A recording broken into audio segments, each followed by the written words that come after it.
I'm not looking for trouble with you, Marshal. It's Jerry here's got me all riled up, him and that girl. I don't know.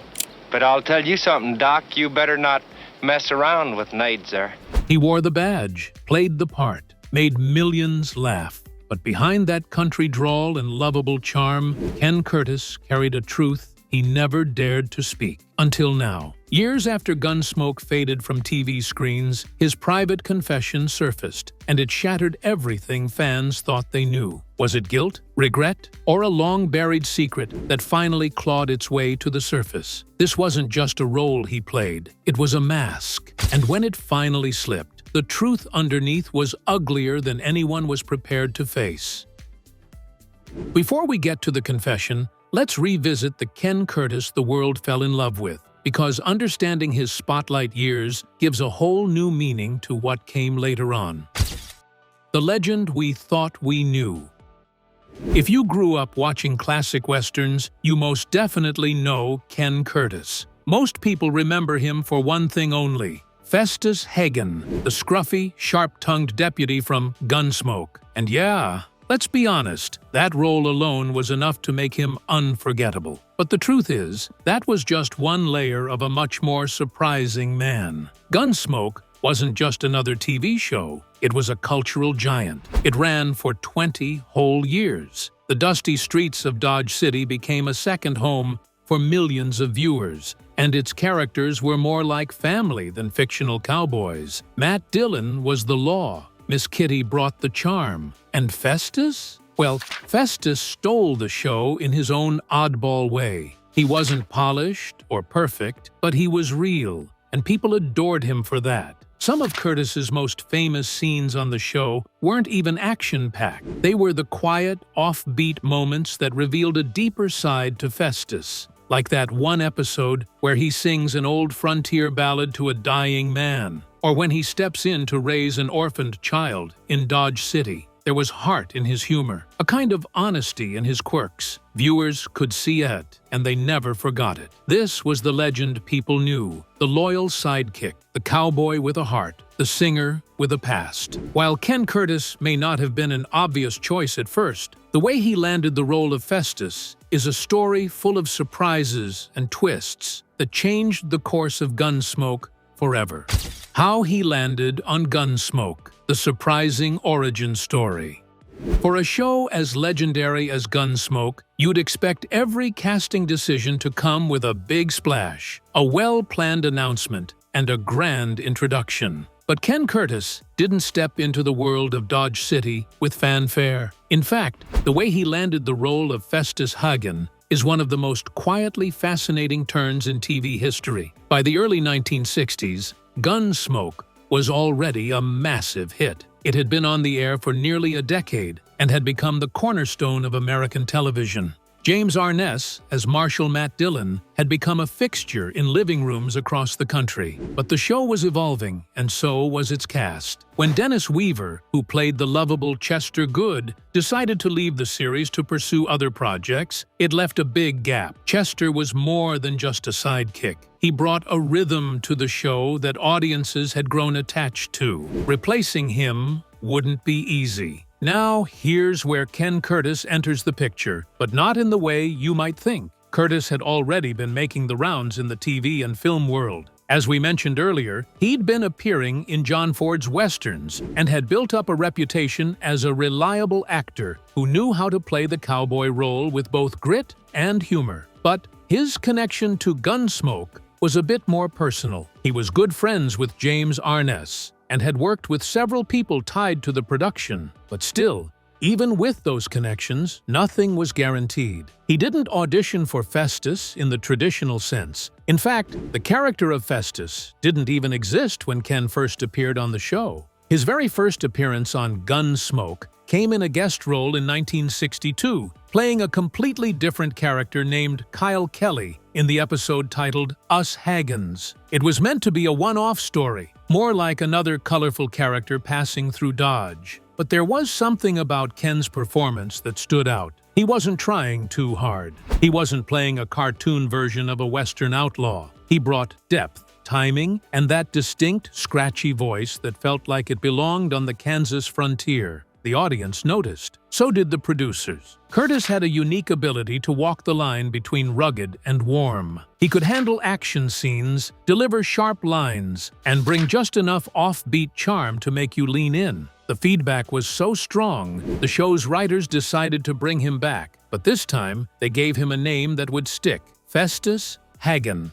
Festus wasn't a polished lawman. He wasn't the fastest draw or the cleanest talker. But that was the point. In a world where so many westerns followed a formula, Festus broke the mold. He was scruffy, clever in his own way, and had a backwoods logic that somehow always led to the right answer. Curtis leaned into all of that. He shaped Festus with that raspy voice, the slouched walk, and the kind of expressions that made viewers smile without even realizing it. Once he was officially added to the cast in 1964, Curtis didn't only fill Chester's shoes, he redefined the role of sidekick entirely. Over time, Festus became just as beloved as Matt Dillon. He added balance to the show. When things got too heavy, Festus could cut through with humor. When the action picked up, you knew he could hold his own. Ken Curtis has also mentioned that he drew his inspiration from a real-life character named Cedar Jack, whom he had known during his childhood in Las Animas, Colorado.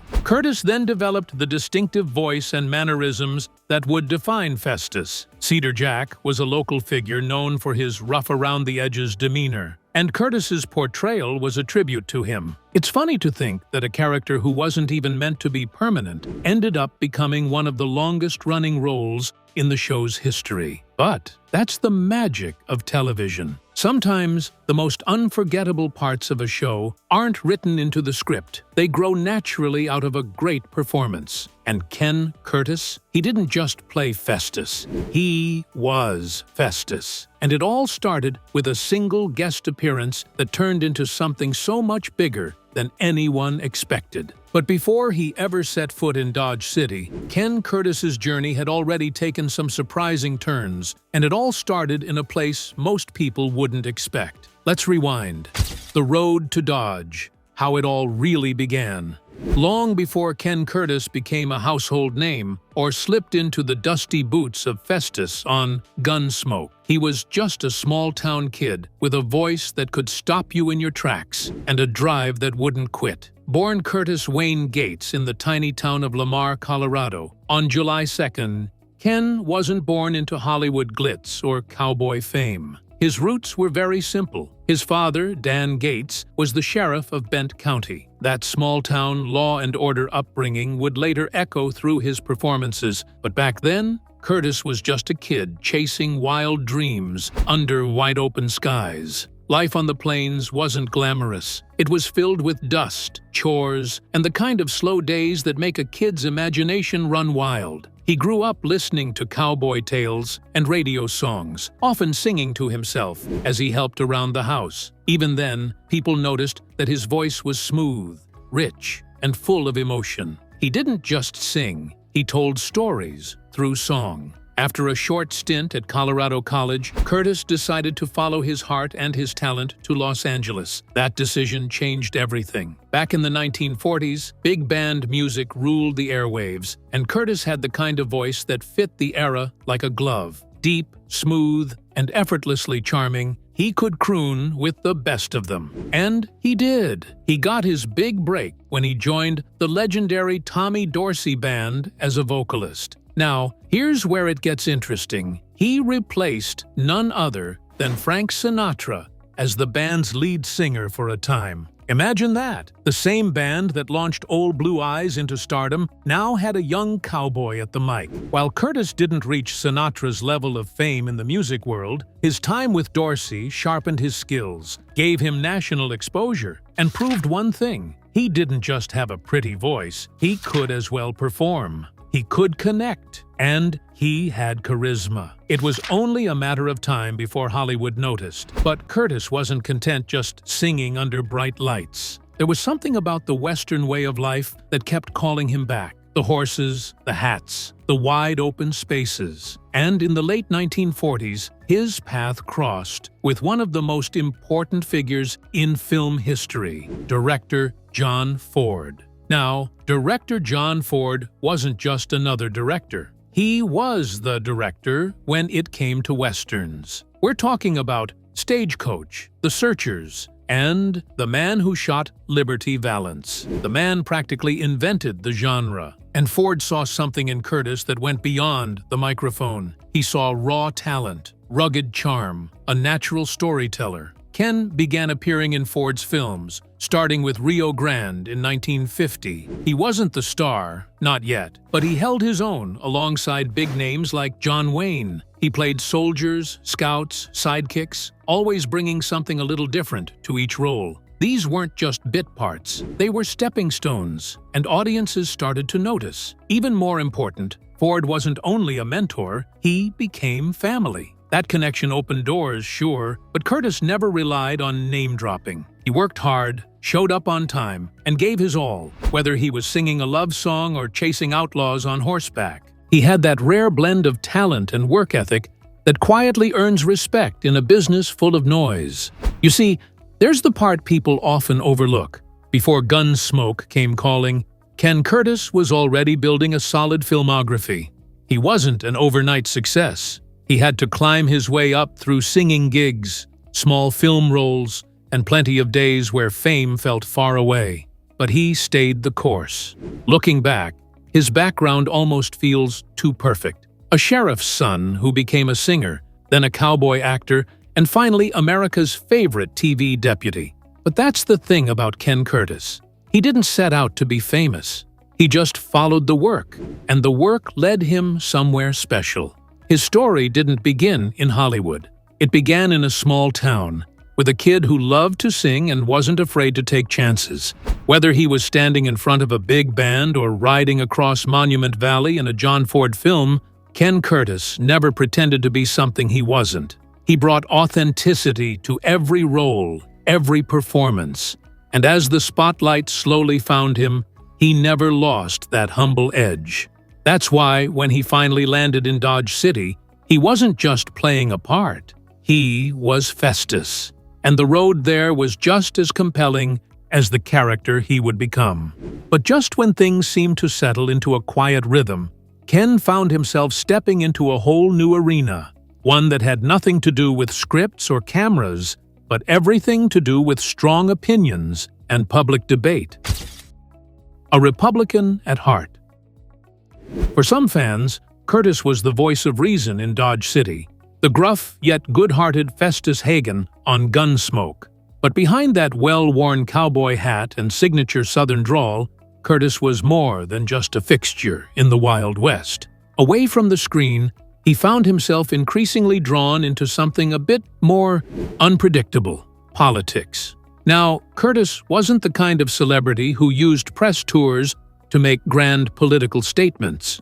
That just wasn't his style. But he did have strong beliefs, and when the time came, he didn't shy away from supporting the people and causes he felt aligned with his values. One of the earliest signs of this came in the 1960s, a turbulent time in American history. The Vietnam War was raging, the civil rights movement was shaking up the country, and political lines were being drawn not just in Washington, but in living rooms across America. Amid all this, Curtis quietly threw his support behind Barry Goldwater during the 1964 presidential election. Goldwater, known for his conservative positions, wasn't exactly the Hollywood favorite. In fact, backing him was a pretty bold move in an industry that mostly took a different stance. Curtis, though, didn't see it as bold. He saw it as honest. Goldwater represented a kind of old-school, hands-off government approach that resonated with Curtis's view of personal responsibility and traditional values. It wasn't a publicity stunt. He wasn't looking to rile anyone up. He only supported the man he believed was right for the job. A year later, in 1965, Curtis had the unique opportunity to visit the Harry S. Truman Presidential Library alongside his Gunsmoke co-star Milburn Stone. While that visit didn't carry overt political messaging, it did show Curtis's quiet respect for American history and the leaders who had shaped it. He wasn't a loud voice in politics, but he was clearly paying attention to the way the country was moving. Then came 1976.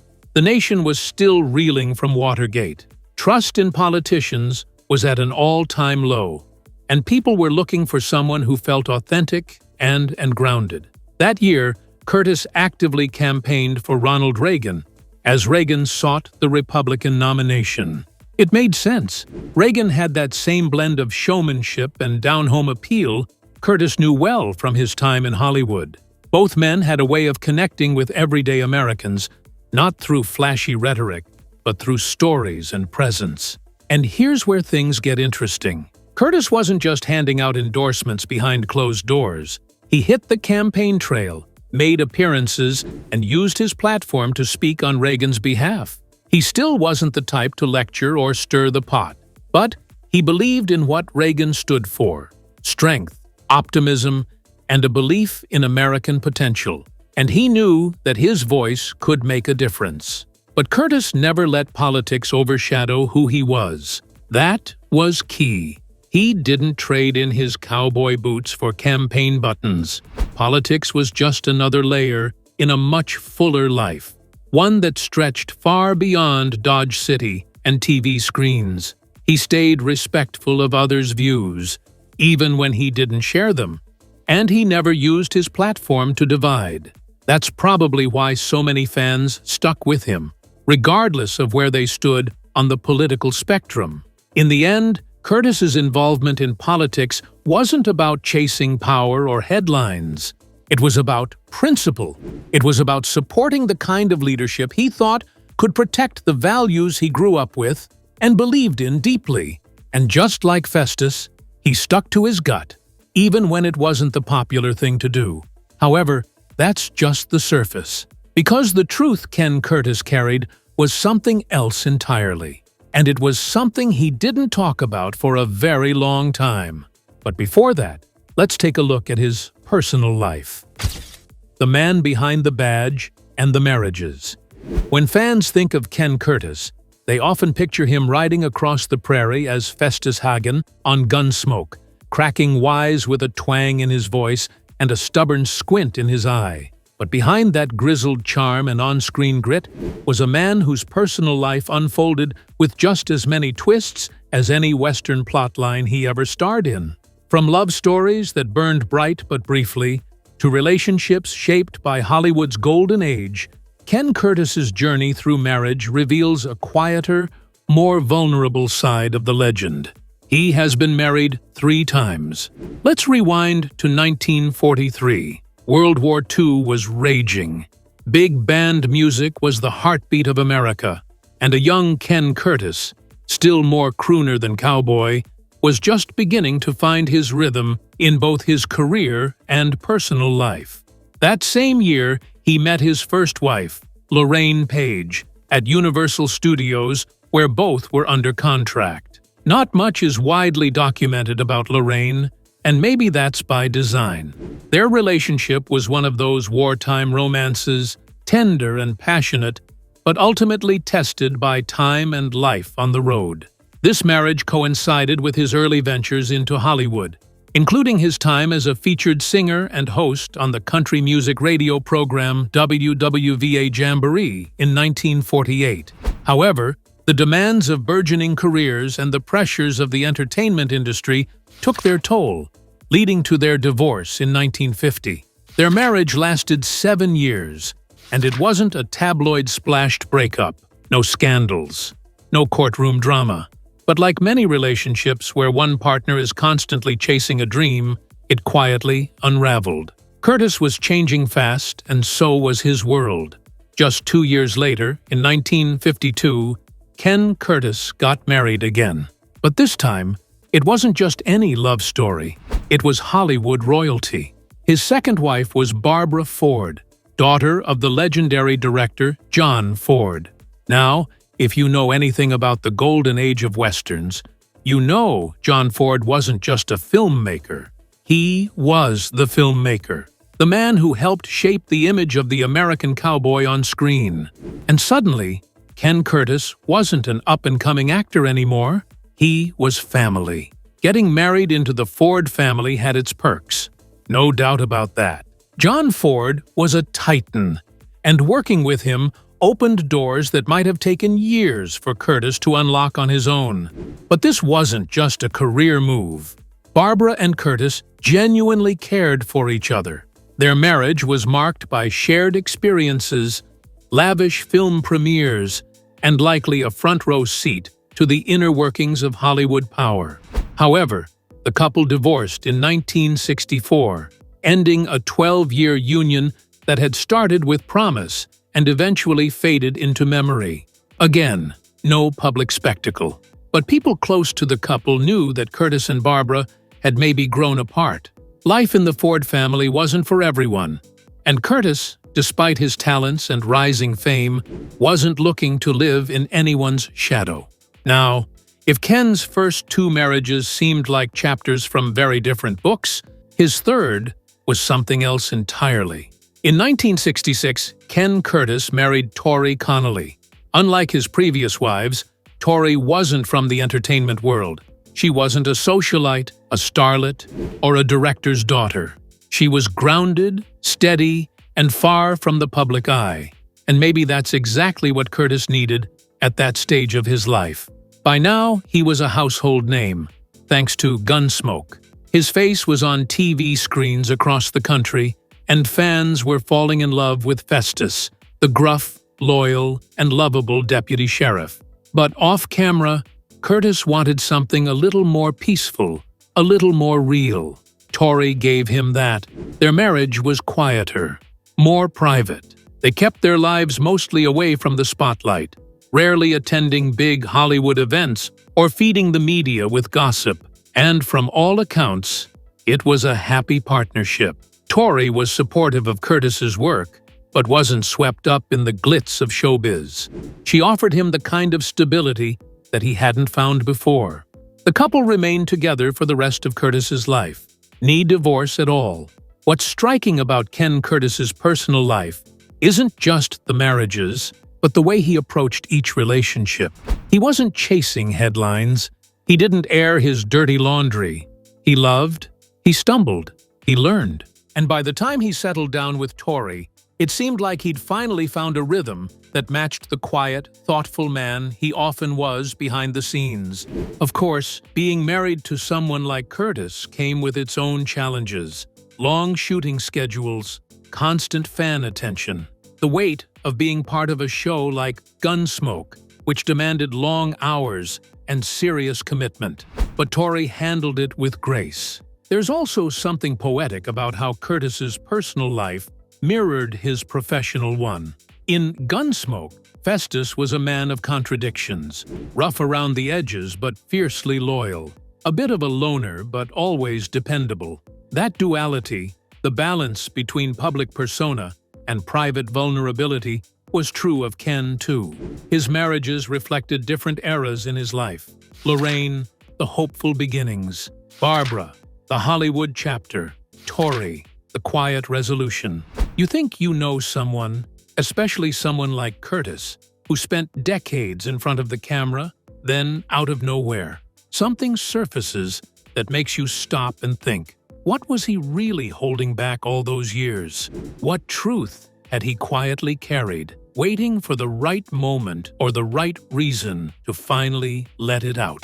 Years later, Ken Curtis finally confessed the ugly truth.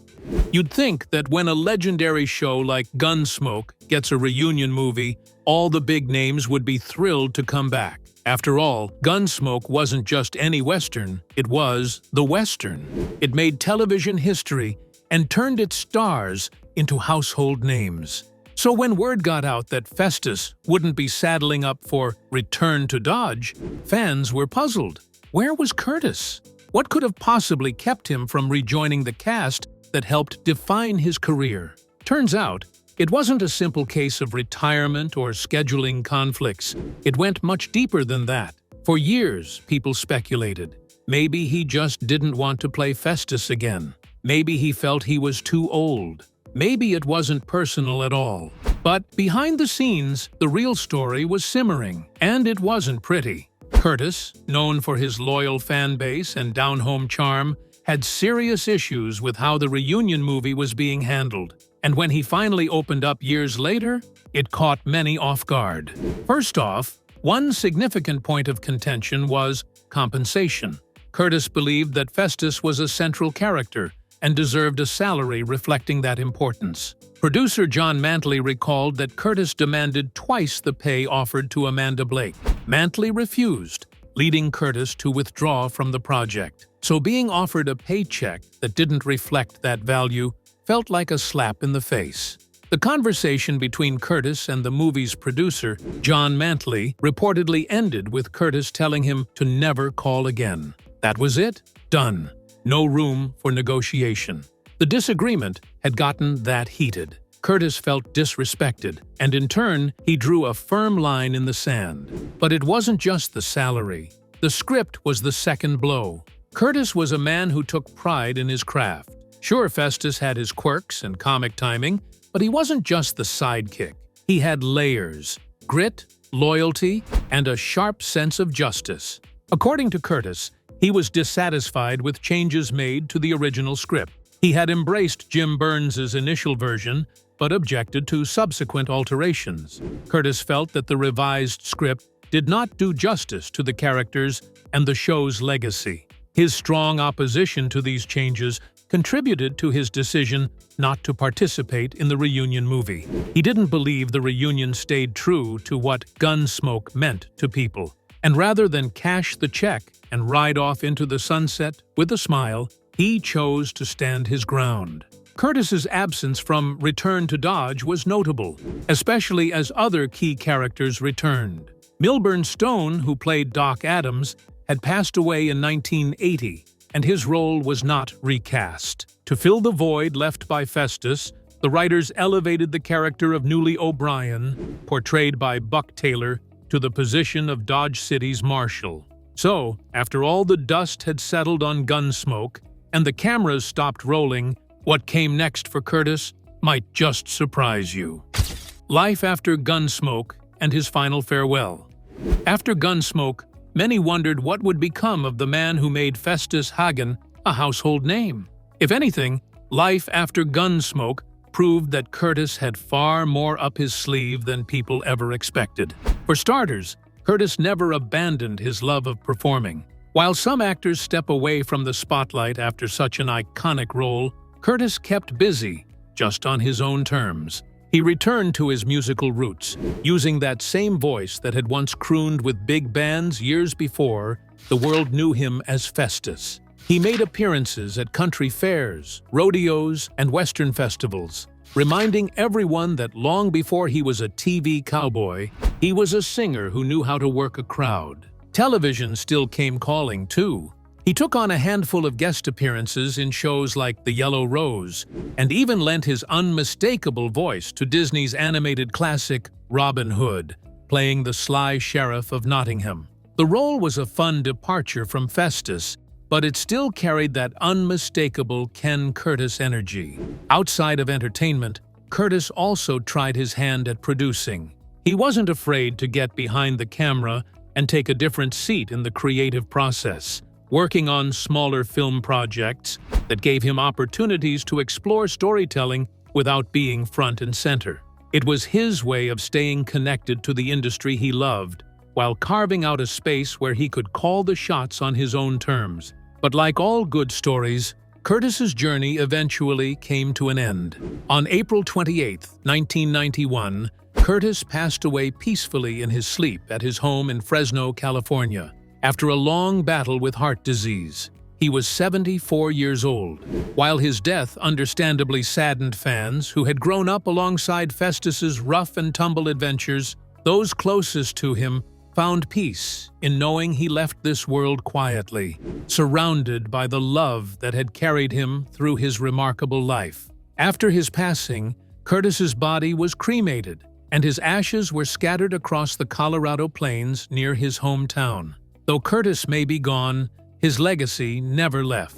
His performances, whether as the lovable Festus or behind a microphone, still resonate with audiences today. A statue of Curtis as Festus stands in Clovis, California, serving as a lasting tribute to the man who brought the character to life. Curtis's story is one that continues to ride on through every rerun, every song, and every memory of that unforgettable voice that once echoed across Dodge City. Was Ken Curtis right to walk away from Gunsmoke when he did or did pride get in the way of legacy? Drop your thoughts in the comments below. Be sure to like, share, and subscribe. For more contents like this, tap on the next video on your screen.